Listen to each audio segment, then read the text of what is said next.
I call Kanwaljit Bakshi. Mr. Speaker, I would like to start my contribution with the point raised by Honourable Rick Barker that jury service should be taken as civic duty and not obligation. In my opinion, it should be taken as an opportunity to participate in judicial system without being a lawyer. Mr. Speaker, I know someone who had once served as a juror, and since then she has been encouraging others to go and participate. It gives you an opportunity to know about judicial system, and it is very interesting. This bill gives protection to the members of the jury.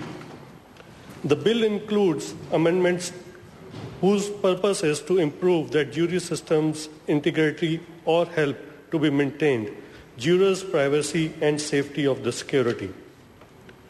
These amendments prevent certain people's sentenced to the home detention from serving as a juror who at any time within the preceding 5 years have been sentenced for home detention. To empower the registrar to excuse permanently from jury service people with chronic ill health and permanently disability.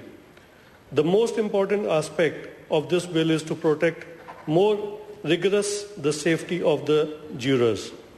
Their addresses particularly should be protected.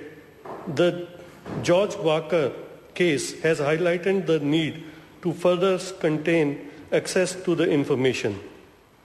As a member of Justice and Select Committee, I look forward to participate at the committee stage.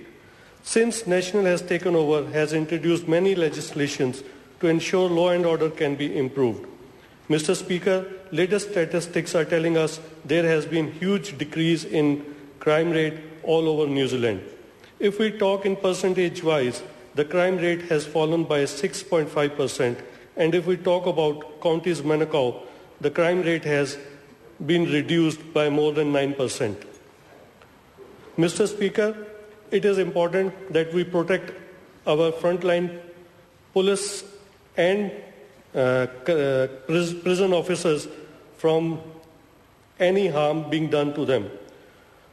This government is working hard to ensure that law and order is maintained at the utmost level. I commend this bill to the House. Call Raymond Ho.